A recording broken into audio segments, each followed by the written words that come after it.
Jump into Joe Biden's current transits. As you may have heard, he announced today he is dropping out of the presidential race. Okay, so before I jump into it, just a disclaimer, the volume may not be perfect on this, the sound quality may not be perfect on this video because I'm not using my regular device, and my message is always, I need to get it out. I need to, make sure that whatever energy I want to share at that time, I'm able to post it, so it is what it is at this point.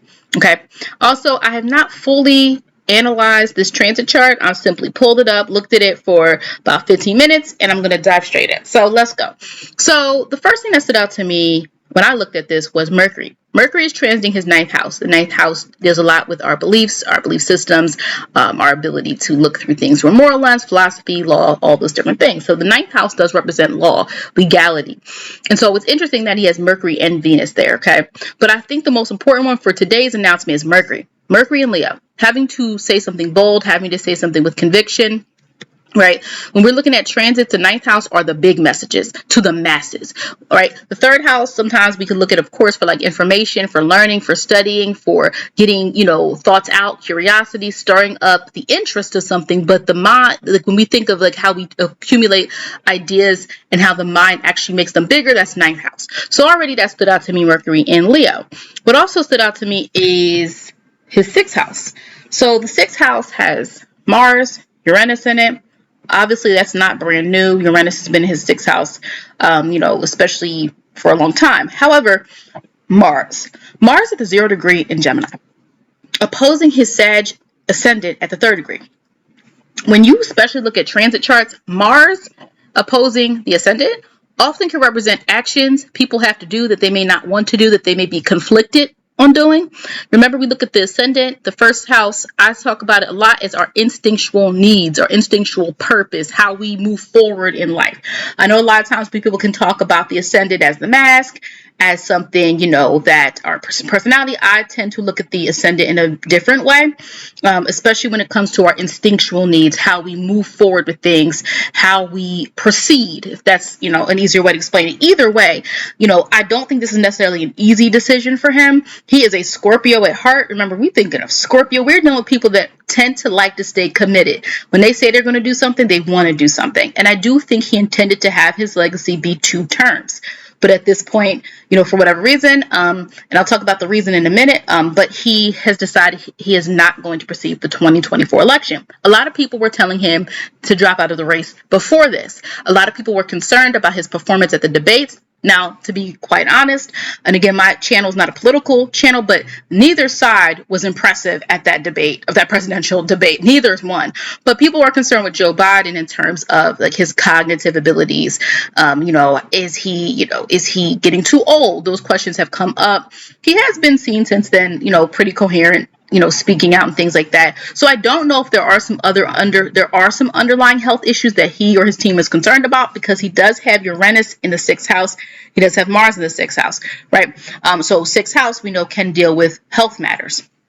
Either way, we're looking at that. We are looking at the fact that this is an emotional situation and day for him, I would say, because even if we look at the fact that his natal sun in Scorpio 27 degrees trining the transiting sun in Cancer, the 29th degree in the 8th house. So that deals with emotions. These are emotional decisions that he's making, right?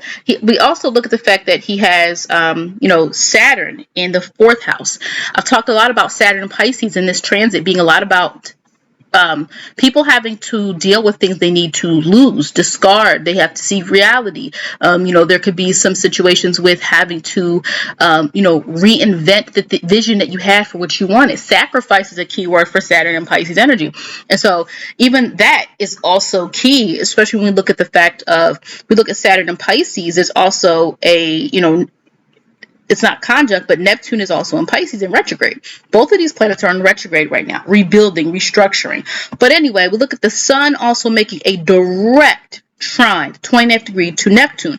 That does deal with a sense of idealism. It does deal with a sense of emotion, but it's a vision. And I think the decision he made today was likely because people are pressuring him to say, look, they don't really think that he is the best candidate to beat Trump in this particular this particular campaign, this race, which is really high stakes. This is really a very important election. And what's interesting is he has Jupiter in Gemini, the 7th house, telling me he did listen to counsel. He listened to people, but he wasn't going to listen to the public. So when you're wondering, why didn't he do this earlier? Why didn't he do this 2 weeks ago? 7th house deals with, yes, it can deal with open enemies, but also could deal with interpersonal relationships, people you have the closest relationship to, people who know you the best are going to be in that 7th house. And so relationship-wise, he listened to people that have his best interest in mind, people he actually trusts. Remember, Jupiter, we are dealing with truth, we are dealing with purpose. And so I think for him, he was probably going to wait until he heard from somebody he actually, values their opinion. We also have Venus making a trine. Venus making a sextile to Jupiter directly at the 12th degree. It letting go. Think of 12th house as Pisces energy. This Piscean energy, there's Neptune in Pisces, there's Saturn in Pisces. Piscean energy sometimes is about letting go in order to really claim the vision of what something needs to be. And I think this is a bigger decision than Joe Biden. His decision is bigger than him. And I think it took some people to help him understand that, perhaps. And also, if we look at the moon currently being in Aquarius, and especially, an hour and a half or so ago, his moon was the transiting Aquarius moon was conjunct Pluto. Remember, Aquarius, we're dealing with the group, the collective, society. Moon and Aquarius energy is really not about self. It is about the ideals, the principles of something. It's the principle of the matter. And sometimes Moon and Aquarius individuals can struggle because they could be so good at trying to tend to what the needs of the collective are, they forget to really be really vulnerable about their own needs. That's a whole different conversation. But the moon conjunct Pluto can definitely represent there's a very intense feelings. There's a lot of intense feelings around this decision situation, but it is almost like if we look at it, it requires there to be some yielding to what you personally want. Moon Aquarius energy, when we're talking about transits and a collective of people, it's not about what you want. What is for the best of other people?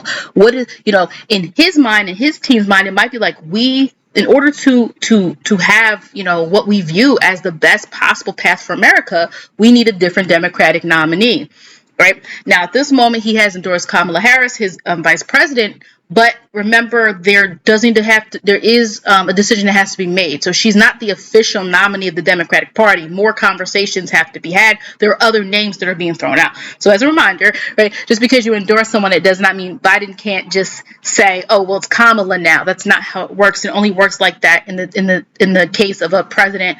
If a president gets assassinated or something, the next person lies the VP during presidency, but he's not stepping down. But in order for the nominee has to be decided upon by the Democratic Party. So that will be probably, I would definitely pay attention to what's happening with that in the next few days or weeks or so.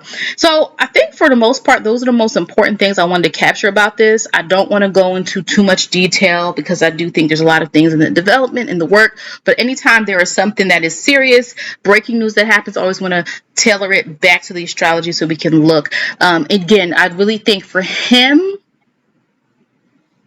I think, and this is more of a spiritual download, there's a sense of relief for him personally. But I do think he is concerned about the politics and the country. So for him, I think there's a desire or need for him to understand how this is going to affect everything else. So I think there's relief on the personal end for him, but he's also concerned, and this is not what he intended. This is not what he thought was going to happen when he, said he threw his hat in the ring to run again. And also keep in mind, when we look at America's birth chart, okay, as a reminder, America is a Cancer. Okay, America is a Cancer. Okay, that is the sun sign. Okay. Also, America, the Sagittarius, it's a Sagittarius ascendant. Okay. So think about that, right? Sagittarius ascendant. So is Joe Biden. America is a Cancer sun, right? So this is announced right before Leo season, everybody, right?